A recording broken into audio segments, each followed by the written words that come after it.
Oui, bonjour à tous. Déjà, je suis très très très content de faire cette vidéo. Ça fait assez longtemps en fait que je veux faire une vidéo. Donc pour ceux qui ne me connaissent pas, donc je suis Jean-Charles Spanelis.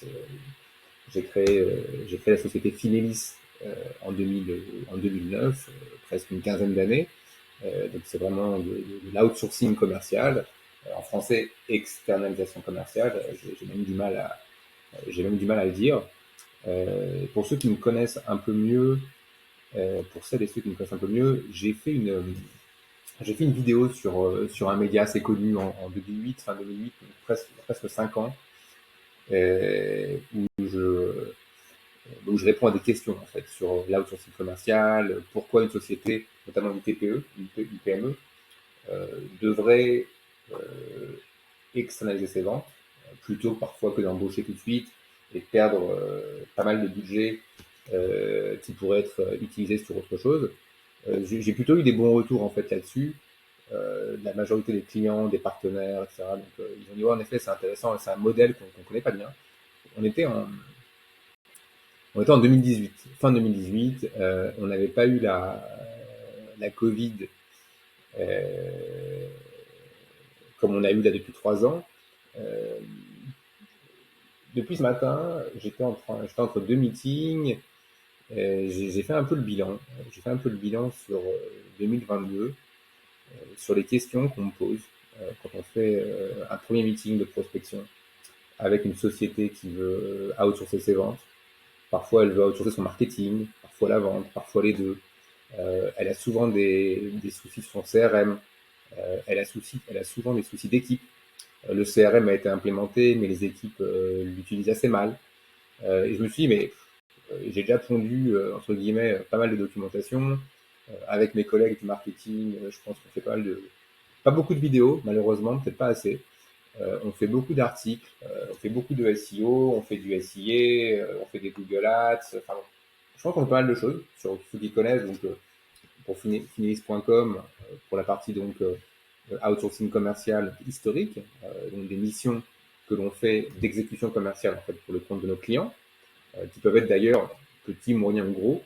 On n'a pas de règle par rapport à ça. On a 80% de clients qui sont plutôt des PME et des TPE, mais on aide aussi parfois des grands groupes sur des problématiques d'optimisation commerciale, notamment de CRM, de productivité commerciale également, euh, avec des coachings individuels, collectifs, qu'on a commencé d'ailleurs l'an dernier, en 2022. Donc on a lancé en 2022 les coachings. Donc vous avez fineliscoaching.com sur le site web qui peut vous intéresser également parce qu'on met pas mal d'actualités aussi sur ce site web, pas mal d'articles, quelques vidéos, mais pareil, on devrait faire plus de vidéos. Je vais essayer d'en faire plus également avec mon équipe.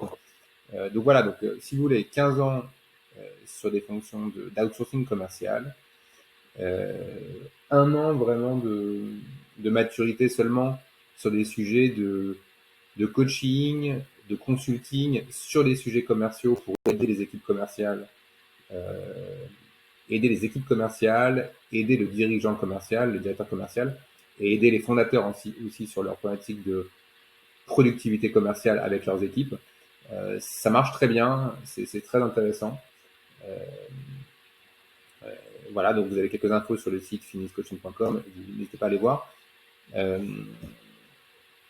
Aujourd'hui, dans cette vidéo, mon objectif va pas être d'être dans le détail, parce que je vois le temps qui passe et je voulais faire court, et c'est toujours très compliqué pour moi de faire court. Euh, L'objectif, ça va être de vous expliquer euh, sur lesquels, les thèmes que l'on pense être importants dans l'outsourcing commercial, dans l'externalisation commerciale, en fait, dans la vente en général. Voilà. Quels sont quels sont les thèmes qui sont importants dans la vente. Là, j'en ai qui vont commencer à me dire, oh là là, c'est quoi ce truc? Bah, c'est quoi ce truc? Et bah, la vente, c'est ça fait que 5 lettres. Je vous apprends rien. VENTE, ça fait 5 lettres.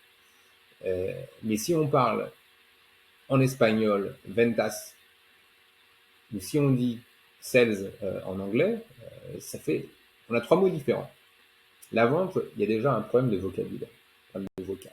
Donc, voilà. Donc il y a plusieurs sujets que je vais développer. Ce que je vais essayer de faire pour que ce soit quand même assez efficace, et que ce soit pas que du blabla, comme on m'a déjà dit à la Jean-Charles, je vais essayer de mettre des numéros et ces thèmes-là en face avec quelques éléments. Je vais pas aller. J'ai commencé à noter. J'ai 3, 4, 5, 6. J'ai 6 pages. Je voulais faire court. J'ai 36 thèmes. 36 thèmes qui, pour moi, sont des thèmes importants dans la vente. Euh, voilà. Et, euh, et on pourrait en faire beaucoup plus. Tout dépend en fait de la granularité, du détail avec lequel on veut développer ces thèmes. Ça y est, là, vous avez vu, j'ai pris ma tête de très sérieux. Mais en fait, ouais, c'est des thèmes d'expertise. Voilà, ces thèmes d'expertise, on n'est pas là. Enfin, je pense qu'en voyant ma tête, peut-être que ce sera peut-être plus efficace que de lire un article, parce que des articles on en fait. Et en effet, les gens, les partenaires, les clients qui lisent les articles, quand ils reviennent vers moi et vers mon équipe, on a toujours des insights, des feedbacks hyper intéressants, que ce soit positif d'ailleurs ou négatif. Et on est là pour ça, pour créer de l'échange. Après, je regarde assez souvent des influenceurs, comme on dit, des youtubeurs, etc., qui sont souvent bien plus jeunes que moi. Et j'ai beaucoup d'admiration pour ce qu'ils font parce qu'il y a quand même d'éducation gratuite qui est faite. Bien sûr, ils ont leur modèle de business, certains sont déjà richissimes, mais je trouve qu'ils font un vrai travail de qualité. Et quelque part, bah, voilà, tout travail mérite salaire et il y en a qui ont une super réussite parce que ce sont de bons communicants. Et très souvent, ce sont des experts dans un domaine ou dans plusieurs domaines et ils ont su trouver leur marché. Donc je trouve ça vraiment génial. Et moi, il m'arrive d'en suivre quelques-uns et je trouve toujours extrêmement intéressant de pouvoir apprendre sans forcément, de façon assez rapide, sur des sujets qui nous manquent, sans forcément rechercher un nombre de documentation important. Donc voilà, je les félicite. Et ceux qui verront cette vidéo, voilà, sûrement se diront, bah lui, voilà, on voit qu'il est pas habitué à faire de la vidéo, et ils auront raison, parce qu'en fait, mon objectif aujourd'hui, et je vais essayer d'être le plus clair possible, et je sais que ça va être difficile pour moi, c'est vraiment en fait de vous expliquer euh, d'évoquer les thèmes qui sont importants pour moi dans la vente. Il y a 36 thèmes. Donc voilà.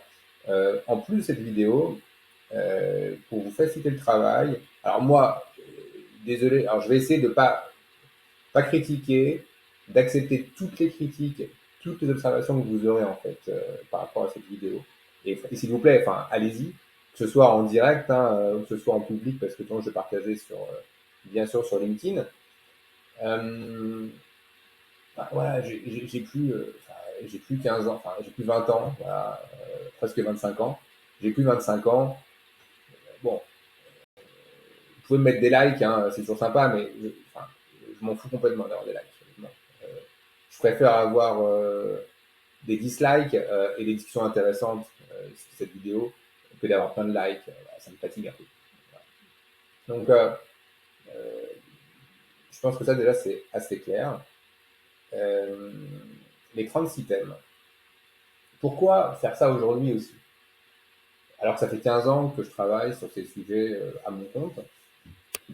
Bah, en fait, depuis quelques semaines, il y a eu un nombre d'éléments sur lesquels on a bossé avec mon équipe qui ont été, on a beaucoup bossé.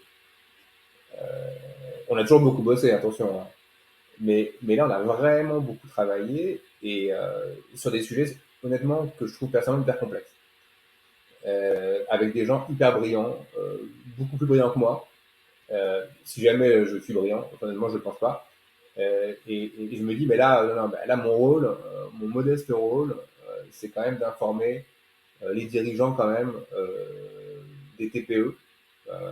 Cette vidéo sera peut-être faite de façon beaucoup bien meilleure, parce que là c'est la première, en espagnol, en anglais.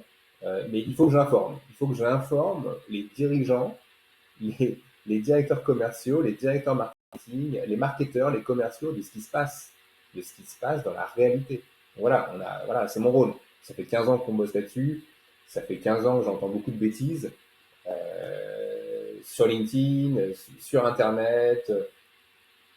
Enfin, voilà, ça devient fatigant parce que le temps de filtrer les bêtises fait qu'on n'a même plus le temps de bosser sur les vrais sujets. Donc, l'important de ces thèmes d'aujourd'hui, c'est de vous évoquer les vrais sujets. C'est pas d'avoir des likes, une fois de plus. C'est pas d'avoir une vidéo, Jean-Charles, t'as été génial. Ouais, si je suis génial, tant mieux. Voilà. Donc, il y a eu beaucoup de choses depuis quelques mois, quelques semaines, quelques mois. Là, il y a eu beaucoup de complexité, beaucoup de choses intéressantes partagées aussi, sur lesquelles moi-même j'ai beaucoup appris. Euh, et donc, je voulais en partager ça, parce que je me suis dit en plus, la dernière vidéo, justement, qui est sur mon site web, Finelis, qui a eu pas mal de vues, euh, elle date un peu, ça fait 5 ans, presque 5 ans. Et je me suis dit, bon, on s'est quand même pris la Covid. Euh, c'est intéressant. Là, on a un vrai retour d'expérience, je pense, à donner. En tout cas, j'ai un vrai retour d'expérience à donner.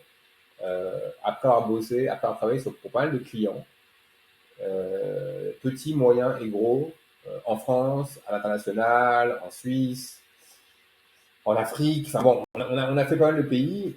Et donc, je pense qu'on a un historique. On a fait un historique et une certaine agilité commerciale. Euh, voilà. Donc, 12 ans avant Covid, 3 ans depuis Covid. 3 ans, c'est intéressant. Là, je parle à tous ceux qui aiment les chiffres, les ingénieurs notamment. 3 ans, on commence à avoir un modèle qui est intéressant en termes de données. Désolé pour ceux qui, quand je dis des mots pas très clairs, voilà, je parle trop vite. Je suis sûr qu'ils comprendront l'essentiel. C'est ça qui est important. Donc voilà, vous avez de la data. En 3 ans, vous pouvez analyser. Donc s'il vous plaît, fondateur, directeur, analysez vos chiffres. Enfin, voilà, analysez-les. Et arrêtons de faire de la politique.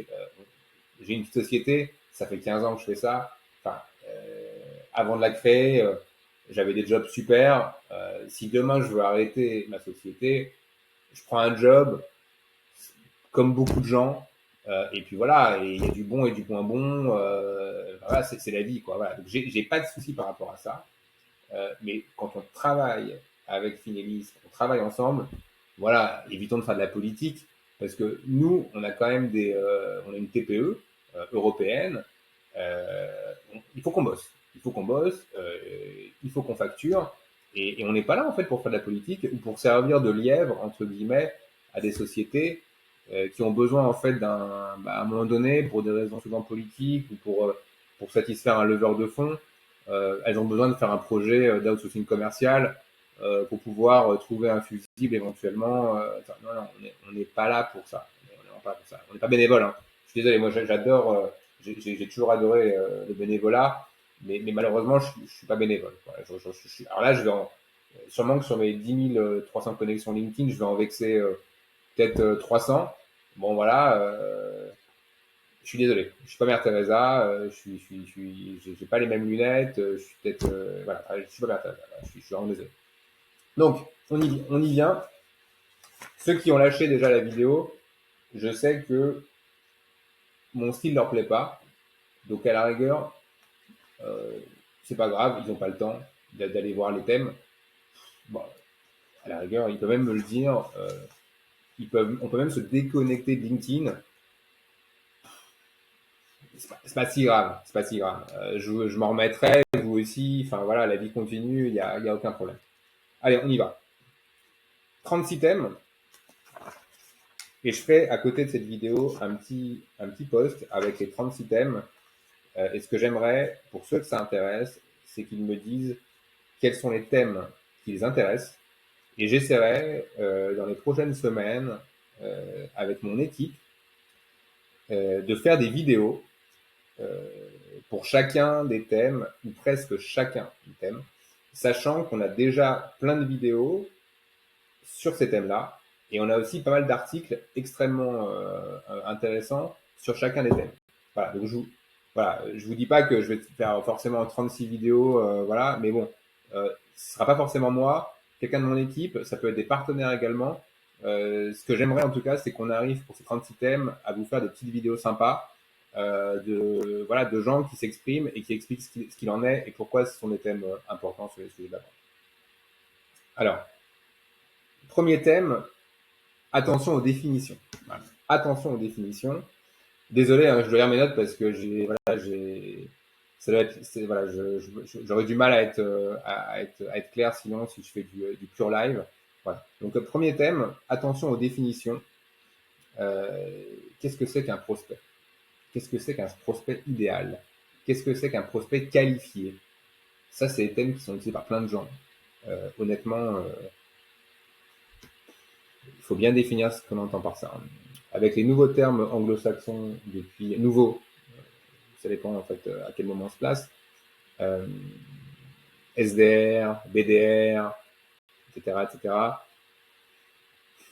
Sales Development Représentative et BDR. Bon, c'est assez simple. La vente, il y a deux éléments. Il y a le business existant, les clients existants, la clientèle existante, et puis il y a le new business. D'accord? Le nouveau business, la génération de nouveaux clients. Voilà, c'est deux choses. Après, vous pouvez appeler ça avec des termes anglo-saxons, avec des termes français. Vous pouvez dire que pour vous, la vente, c'est du marketing. Bon, c'est un peu dommage, mais bon, vous allez vexer quelques personnes. Mais bon, l'important, c'est qu'on se mette d'accord sur les termes. Donc, attention aux définitions, attention aux vocables. Je veux dire, c'est dramatique. C'est vraiment dramatique. J'ai plein d'anecdotes par rapport à ça. Je vous en prépare pour ce thème-là, dans cette vidéo. Et si on a un meeting ensemble pour en discuter, ce sera avec plaisir que je partagerai des choses. Enfin, voilà. Et il faut aller dans le détail.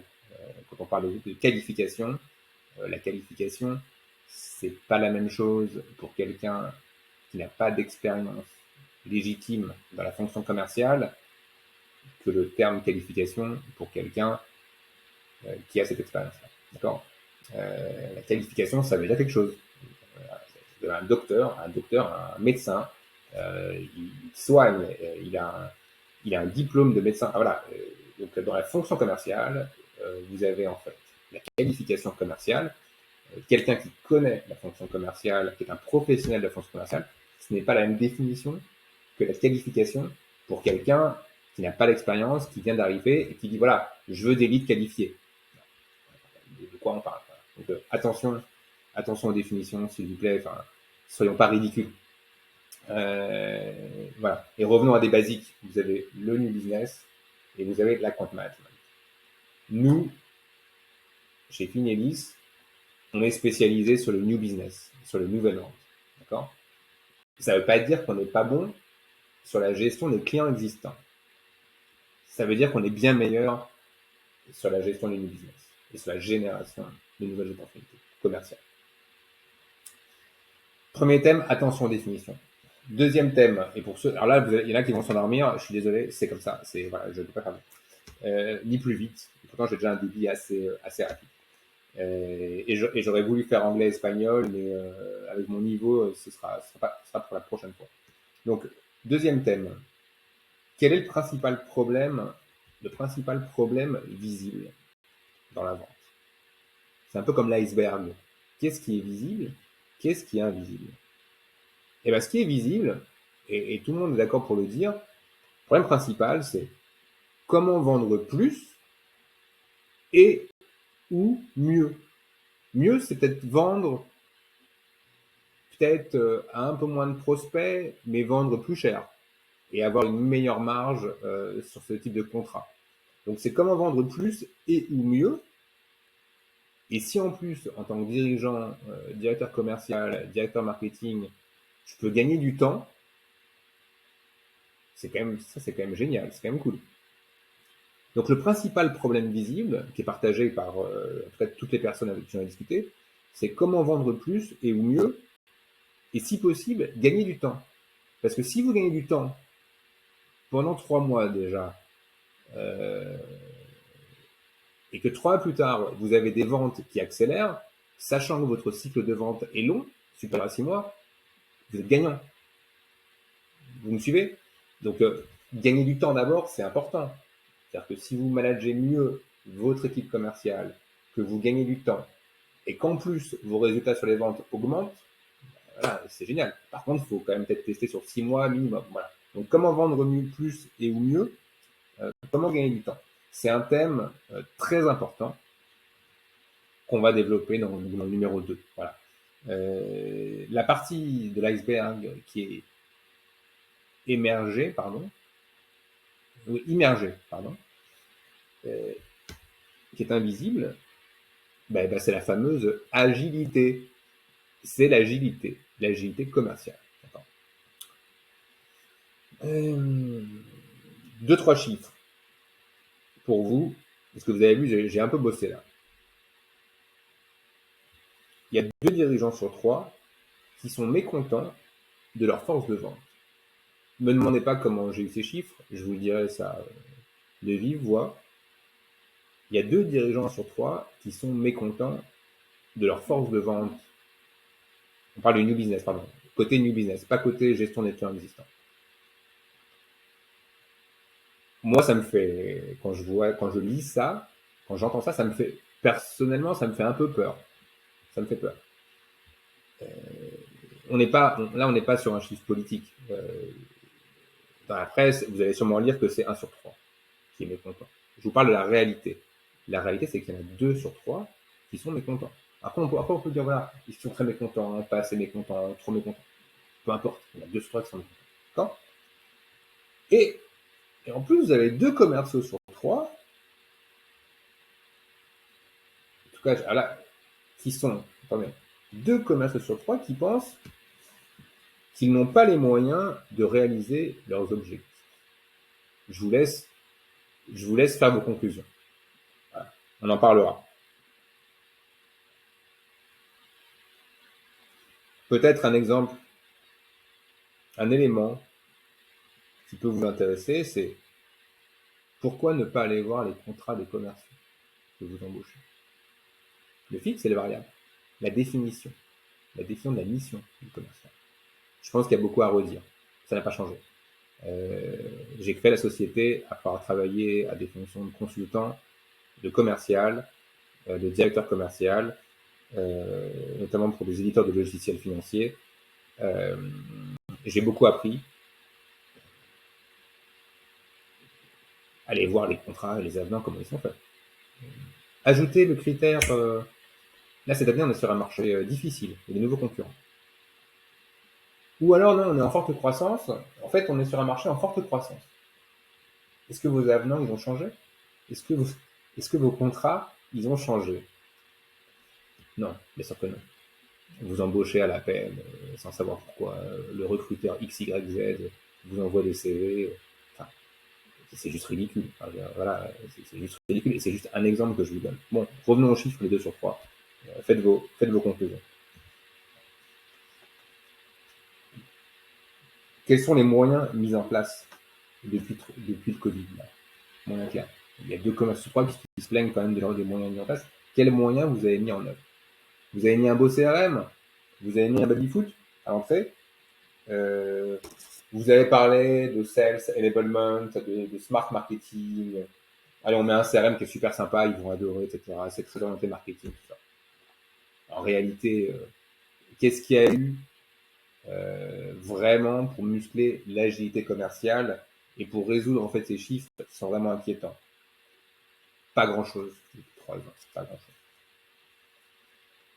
Point 2, le principal problème visible, donc versus l'agilité commerciale. Je vais devoir accélérer parce que je ne pensais pas du tout que ce serait aussi long. Je suis désolé.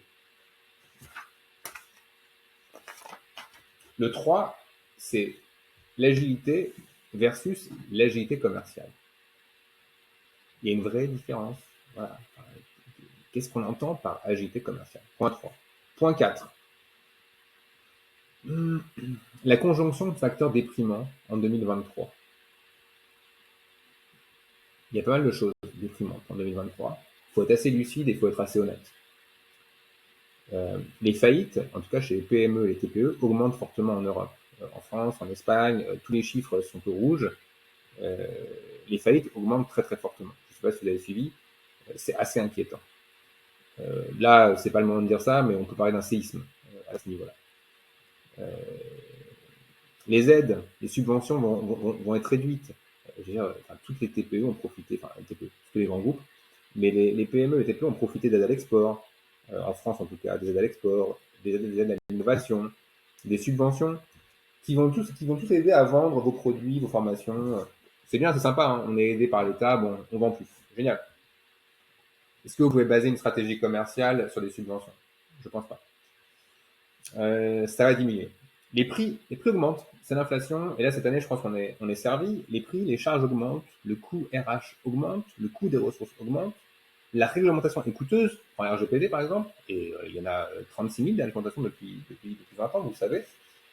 Ça coûte très cher à mettre en place. L'offre RH est pas du tout adaptée aux TPE, aux PME. Il y a quelques boîtes que j'adore, perso. Euh, on en parlera de vive voix, j'ai pas envie de faire de la pub pour elles maintenant. Autant faire de la pub pour Finelis, quand même, qui est ma société sur cette vidéo. Mais voilà, il y a quelques offres RH qui sont vraiment géniales. Mais on est sur un océan où il y a rien quoi, depuis 20 ans. Donc là, il y a enfin quelque chose. Moins de temps disponible chez nos dirigeants et nos équipes commerciales, plus de concurrents, notamment des concurrents qui arrivent sur le marché parce qu'ils sont très très forts sur le SEO, sur le digital, etc. Euh, plus d'exigences clients également. Les clients sont de plus en plus exigeants, de plus en plus peur et de plus en plus complexes. Ils ont des besoins complexes et ils sont exigeants. C'est assez déprimant parce qu'il faut rester efficace commercialement. Donc ça, c'est le point 4, la conjonction de facteurs d'événement en 2023. Le point 5, c'est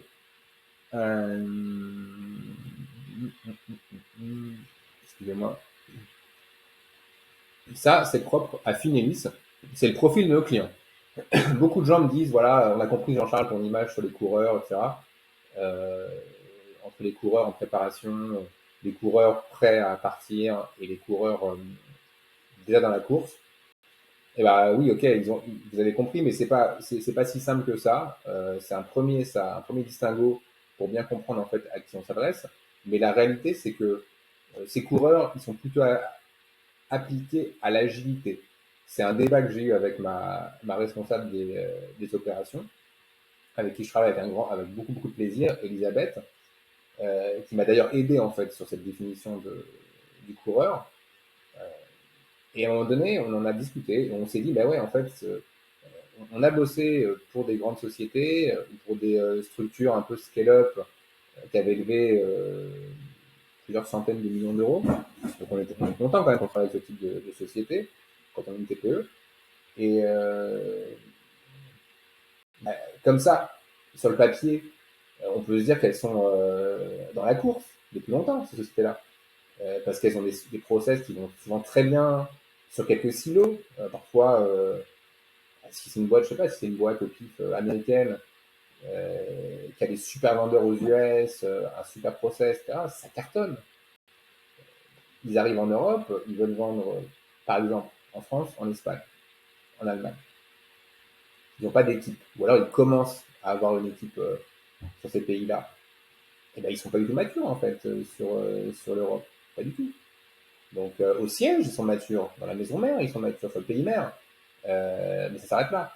Donc en fait, c'est un profil de client qui a l'air dans la course, mais en fait, c'est un client en préparation sur le marché français, le marché allemand, le marché espagnol. C'est un client en préparation. Il est même pas prêt à partir. C'est ça en fait, toute cette discussion sur les coureurs, c'est intéressant. En fait, la distinction sur les coureurs, avec trois types de clients qu'on a chez Finelis, c'est simple. C'est l'outsourcing commercial. Est-ce que ces clients, quelle que soit leur taille, est-ce qu'ils ont testé l'outsourcing? Donc, l'externalisation. Non, ils n'ont jamais testé, ok, ils sont en préparation. C'est première catégorie. Oui, ils ont testé, ils ont souvent été échaudés, donc pas facile, mais au moins ils ont testé. Pas mal. Ils sont dans la course. Ils sont prêts à partir.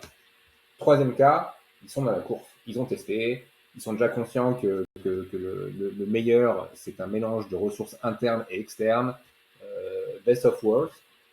Et voilà, l'insourcing, l'insourcing travaille pas sur l'outsourcing, l'outsourcing travaille pas sur l'insourcing. Nous, les fournisseurs, on a besoin de vous, on a besoin des équipes internes. On n'est pas là pour vous piquer votre boulot. Il faut arrêter. Faut arrêter ces débats sans fin. Enfin, il y a un autre point, vous verrez là-dessus sur les clichés, j'y viens plus tard.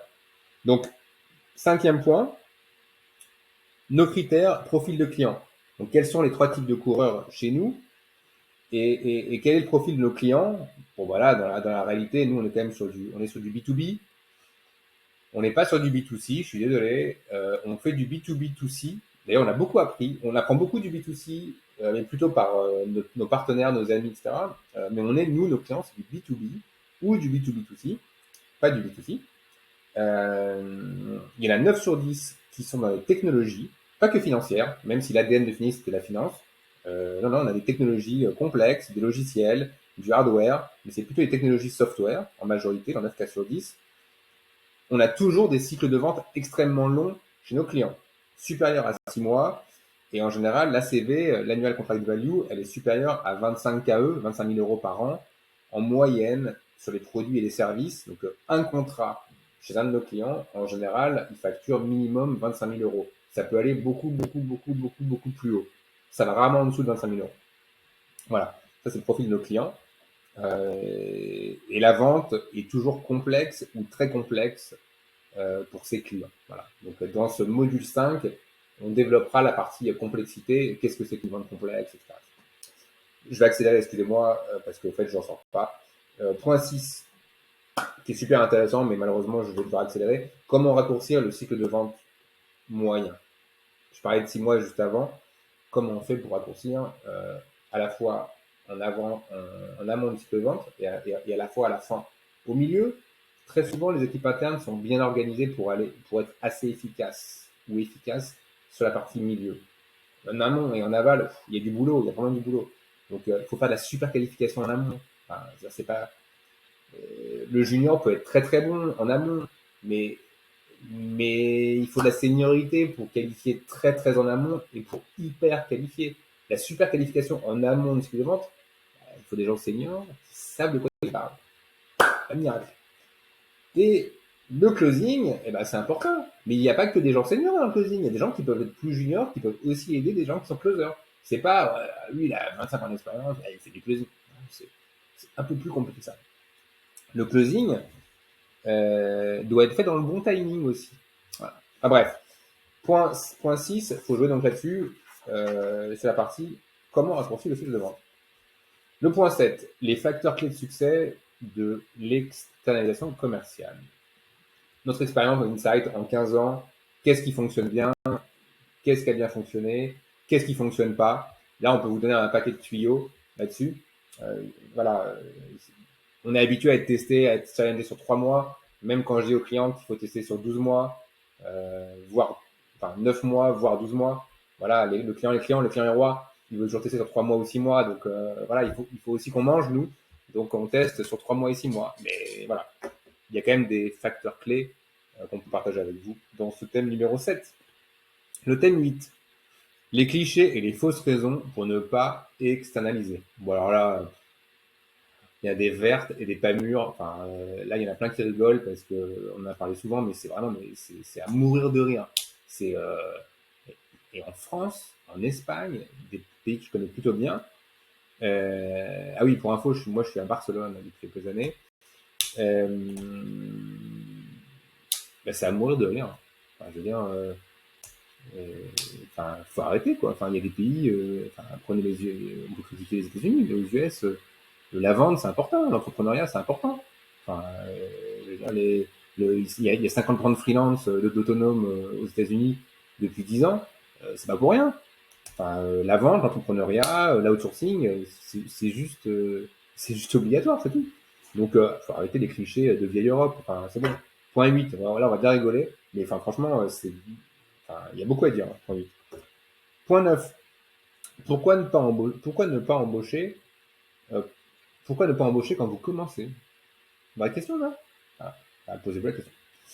Point 10. Pourquoi tester, je viens de le dire, en fait, je suis désolé, pourquoi tester plutôt sur 9-12 mois plutôt que sur 3 mois une mission d'outsourcing commercial? Voilà. Ça, je vous expliquerai ce que j'en pense. Là, c'est moi si vidéo il y a, c'est moi qui la ferai. Pourquoi le nombre de meetings n'est plus un critère suffisant? Ah ouais, on veut 5 meetings qualifiés par mois. Non, mais c'est pas suffisant.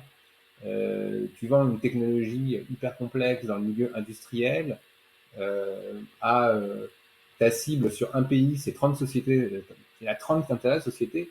Enfin, c'est pas juste. Enfin, soit le nombre de meetings va être beaucoup trop élevé par rapport à la qualité et par rapport au prix du contrat que tu vas générer, soit le nombre va être ridicule par rapport aux insights dont tu as besoin. Le nombre de meetings n'est pas suffisant. Le nombre de meetings n'est plus un critère suffisant. C'est la qualification, la qualité de la qualification de ces meetings qui est importante, et les insights, les éléments pour faire ton étude de marché qui va être important. C'est pas autre chose. Je suis pas en train de dire qu'il ne faut pas un nombre de meetings minimum. Je suis pas en train de dire ça. Bien sûr qu'il faut des meetings. Mais genre, en quoi avoir juste des meetings, c'est suffisant? C'est pas suffisant. Voilà. Nécessaire, c'est un critère nécessaire, mais pas suffisant. En tout cas, ce n'est plus un critère suffisant. Pardon, ce n'est plus un critère, enfin vous m'avez compris, c'est un critère nécessaire mais pas suffisant. Voilà, excusez-moi. Je m'emmène. Point 12, bah, le florilège. Euh, le florilège, on a un florilège qui est plutôt bien fait sur sur les craintes, euh, sur les craintes à l'outsourcing. Donc ça, il est déjà fait en plus. Donc on a une partie, euh, on a le 8, c'est vraiment les fausses raisons pour ne pas le faire, pour ne pas se lancer. Et le, et le 12, c'est vraiment le florilège des craintes. Euh, bon, là, il y en a un paquet. Bon, on l'a déjà fait, donc ça, on pourra vous l'envoyer.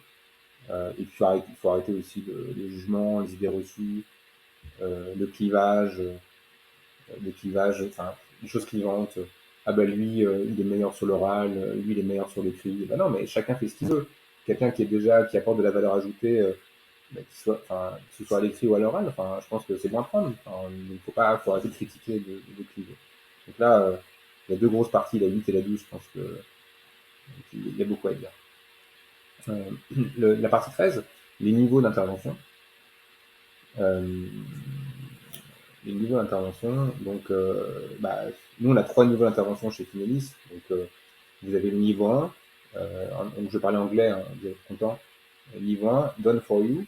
Niveau 2, done with you. Niveau 3, done by yourself. Donc, ces trois niveaux qui sont assez nouveaux, et je vous expliquerai pourquoi on a trois niveaux d'intervention aujourd'hui. Ça me paraît assez, ça me paraît que ça fait sens. Le point 14, les phases du cycle de vente. Quelles sont-elles? On en a 7, j'ai dit. 7 phases du cycle de vente. Donc, c'est compliqué. On vous expliquera. Sur lesquelles on intervient et sur lesquelles on peut vraiment muscler vos équipes, sans mauvais jeu de mots, hein. On va vraiment les muscler. C'est comme un joueur de tennis, hein. C'est comme un champion, peu importe le sport. Moi, je connais un peu plus de tennis, mais enfin, je veux dire, si techniquement, physiquement et mentalement, il n'est pas prêt, ça sert à rien qu'il aille courir, hein, qu'il aille sur le terrain. Donc c'est technique, mental et physique. Donc nous, vos équipes, on va les muscler sur ces trois domaines. Là, vous faites le parallèle entre le sport et vos domaines. C'est pas juste connaître bien votre produit, hein, l'esprit commercial. Hein, non, il répond à 5 questions techniques, enfin, je veux dire, c'est pas suffisant aujourd'hui. Et ça dépend à quelle phase du cycle de vente il répond à ces questions. D'accord? Parce qu'il y a des questions techniques qui peuvent arriver très tôt dans le cycle de vente, et qu'il y a des questions très basiques, pas basiques, très ADN, très génériques, qui peuvent arriver très tard dans le cycle de vente. D'accord? Donc, c'est très important de bien faire ça.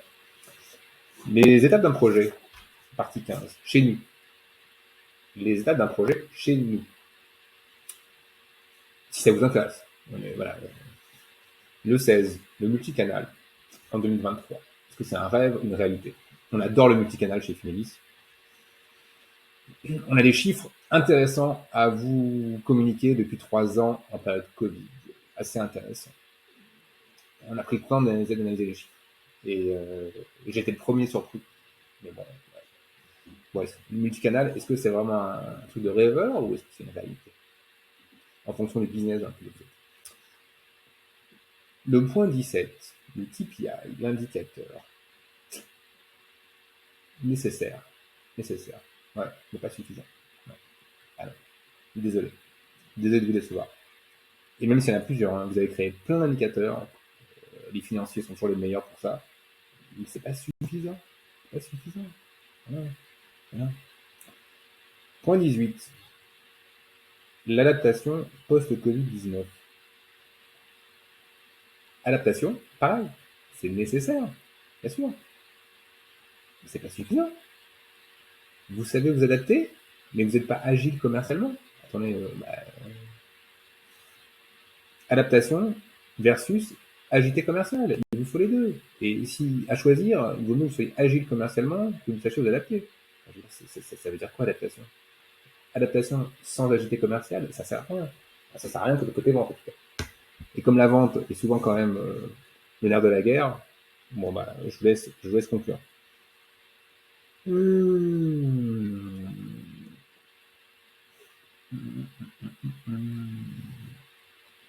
Chapitre 19, pardon, point 19, le prix. Beaucoup à dire sur le prix. C'est hallucinant. Ce que j'ai à vous dire sur le prix, je ne vais pas le faire de suite. Le prix est un vrai gros sujet dans les sujets vente. Enfin, il y a beaucoup à faire. Je vous expliquerai pourquoi. Là, ce sera un gros chantier, le prix. J'ai vu les sujets prix chez tous nos clients, tous nos partenaires, prix de service, prix de logiciel, prix de module, comment on communique le prix. Enfin, il y a vraiment des vrais gros sujets. Le vin, pourquoi la méthode Bant est-elle un minimum vital? Vous avez plein de méthodes commerciales, la Scotsman que j'aime bien. Pourquoi Bant, c'est un très bon, premier pas. Point 21, le dirigeant, les niveaux de maturité comment dire, les 3 niveaux de maturité commerciale. Euh, comment on fait un audit de maturité commerciale et pourquoi on doit être multisilo et pas s'interroger que au niveau du département commercial. Pourquoi on doit aussi interroger la finance, l'organisation, l'IT, pourquoi ce sont et le marketing bien sûr. Enfin voilà, bref, le CRM, l'IT. Enfin, pourquoi un audit de maturité commerciale nécessite l'ensemble des silos et pas que la fonction commerciale. Point 22. Là, c'est vraiment notre truc, c'est l'outsourcing commercial pour les PME. Qu'est-ce que c'est pour nous? Là, vraiment, c'est notre élément fort et on sera heureux de vous en parler. Point 23. Les avantages de l'outsourcing pour les DG de sociétés espagnoles. Alors, on travaille avec tout type de PME européennes, mais il se trouve que voilà, que là, on a travaillé pour beaucoup de boîtes, souvent francophones, qui sont implémentées en Espagne, par exemple, ou des boîtes anglaises anglo-saxonnes qui veulent vendre en France ou en Espagne. Donc on a forcément beaucoup à dire là-dessus. Voilà. Point 23, les avantages de l'outsourcing pour les DG de sociétés légales espagnoles. DG peut être francophone, peut être anglophone, peu importe, ou même germanique. Le point 24, pourquoi, pourquoi ne pas avoir peur du conflit? Parce que quand vous avez des bons commerciaux, des bons directeurs commerciaux, il y aura des conflits, évidemment. Il y aura des conflits entre lui et le fondateur. Il y aura des conflits entre lui et le directeur des opérations. Il y avait des conflits, moi, il y a 15 ans, entre le head of pre-sales et le head of sales. C'est normal, c'est sain. Les conflits, il ne faut pas les avoir devant le client final. Ça, c'est important. Mais avoir des conflits internes, c'est normal, c'est que ça se passe bien, c'est qu'il y a du business. Voilà. Pourquoi ne pas avoir peur du conflit? Et aussi, voilà, entre le leveur de fonds et le dirigeant, entre le leveur de fonds et le directeur commercial, il y a parfois des conflits qui sont assez normaux. À un moment donné, il faut dire la vérité. Il faut dire les vérités, pas forcément bonnes à entendre. Parfois, le CEO n'a pas envie d'entendre certaines vérités devant son financeur. Malheureusement, ça arrive. Voilà, c'est comme ça. Point 25. L'importance des réseaux. El boca a boca en espagnol. L'importance des réseaux. Point 26. Qui juge de la qualité commerciale? Bah, vous allez chez le docteur, vous avez un docteur. Et là, qui évalue la qualité commerciale? Est-ce que les chiffres sont suffisants? Chez nous, chez Finilis, il y a 3 éléments importants. Il y a la satisfaction du client, c'est le client qui évalue. Il y a la durée du contrat, combien de temps le client reste avec son fournisseur, et, euh, et les chiffres. Les 3 sont nécessaires en fait. Bien sûr qu'il y a des chiffres, mais il y a le client et il y a la durée. Les 3 sont nécessaires pour évaluer une prestation commerciale. Donc, et on parlera donc qui juge de cette qualité commerciale en prenant en compte ces trois éléments. Le point 27. Savez-vous comment, comment vous avez fait pour signer vos 3 plus beaux clients depuis l'ère Covid. Est-ce que vous avez réussi à reproduire et à recloner tout ça? Ça, ce sera un gros chantier ici, chantier 27. Point 28. Pourquoi chez nous, vos objectifs et votre budget sont des éléments à la fois nécessaires et dynamiques pour démarrer tout type de prestation? On vous expliquera ça. C'est pas juste un objectif commercial et un budget. Non, c'est vous avez un objectif, vous avez un budget, et ça va évoluer dans le temps. On va se parler demain, 15 février, vous aurez des objectifs qui vont aussi évoluer entre le 15 février et 30 février. Il y a plein de choses nouvelles qui se passent. Votre budget va pas beaucoup évoluer, par contre vos objectifs vont évoluer. Vous allez avoir des événements qui vont faire que vos objectifs vont évoluer. Donc nous, on travaille toujours objectif et budget et on fait évoluer ça, bien sûr. On en tient compte. Voilà. On vous expliquera ça, ça me paraît faire sens de vous parler de ça dans le point 28. Point 29. L'importance des prestations, du détail de vos modules, de vos services, etc. Est-ce qu'il faut vraiment mettre de l'importance sur le détail des prestations quand vous êtes une société dans le B2B? Oui, c'est important. Pour moi, ce qui est le plus important, c'est la satisfaction de votre client. Voilà, la priorité, c'est la satisfaction de vos clients finaux. C'est pas de développer un document de 30 pages avec une liste de modules. Non, il faut le faire aussi, mais c'est pas le but du jeu. Que vous ayez une prestation ou 30, au final, ce qui est important, c'est que vous ayez un client satisfait. Point 29. Point 30. Méfiez-vous de Google. Allez googler agilité commerciale. Vous verrez, c'est pas gagné les résultats. Point 30. Point 31. Pourquoi avez-vous besoin de seniorité, 10 ans, 15 ans minimum d'expérience? Pour les plus agiles. Hein. Pour les moins agiles, il faut 30 ans d'expérience. Hein. Donc, pour les plus agiles, il vous faut des gens avec 10, 15 ans d'expérience sur les éléments vente, marketing, CRM, pour avoir des gens crédibles. Pourquoi il vous faut de la seniorité? D'agilité également intergénérationnelle. Il vous faut des seniors, de l'expérience, 10-15 ans, et il vous faut de l'agilité intergénérationnelle dans vos projets commerciaux. On vous expliquera pourquoi dans le point 31. Point 32. Liberté et indépendance, on est tous d'accord. Nous, c'est un modo, hein, c'est vraiment, voilà, c'est notre culture. On est libre et indépendant depuis 15 ans, donc voilà, là-dessus, on est tous d'accord. Il n'y a pas de politique. Grand groupe, petite société. Nous, c'est notre ADN, donc on en parlera. Et je vous recommanderai des boîtes aussi avec mon travail qui sont là dans ce mode-là, et c'est génial. 33, le buyer persona. Ok, génial, mais quid du buyer persona qui a 25 ans, 35 ans, 45 ans et 55 ans? Vous avez une solution qui adresse des DAF, des CFO, comme on dit. Est-ce que vous avez adressé en fait 4 types de buyer persona, 4 types de financiers? Celui de 25 ans, 35, 45, 55 ans. Inversement, vous avez une solution qui adresse des directeurs commerciaux. Rien à voir.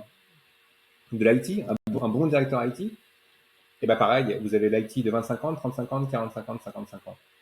Si vous n'avez pas pensé à ça, manque de bol, votre pitch qui est orienté 25 ans ou 55 ans, vous aurez un pitch plus crédible que vous vendiez un truc pour le vendeur ou pour l'IT s'il est adressé à quelqu'un qui a 25 ans. Voilà, c'est assez ridicule, mais c'est important. Donc, est-ce que vous avez pris en compte ça dans vos pitchs? Voilà, le buyer persona, c'est bien, mais il n'y a pas que ça, quoi. L'âge est super important aujourd'hui. 34, arrêtez la complexité. Je parle du single sales objectif dans la coaching et stratégie commerciale. Mes clients reconnaîtront ça, ils adorent. Arrêtez la complexité. Simplifiez.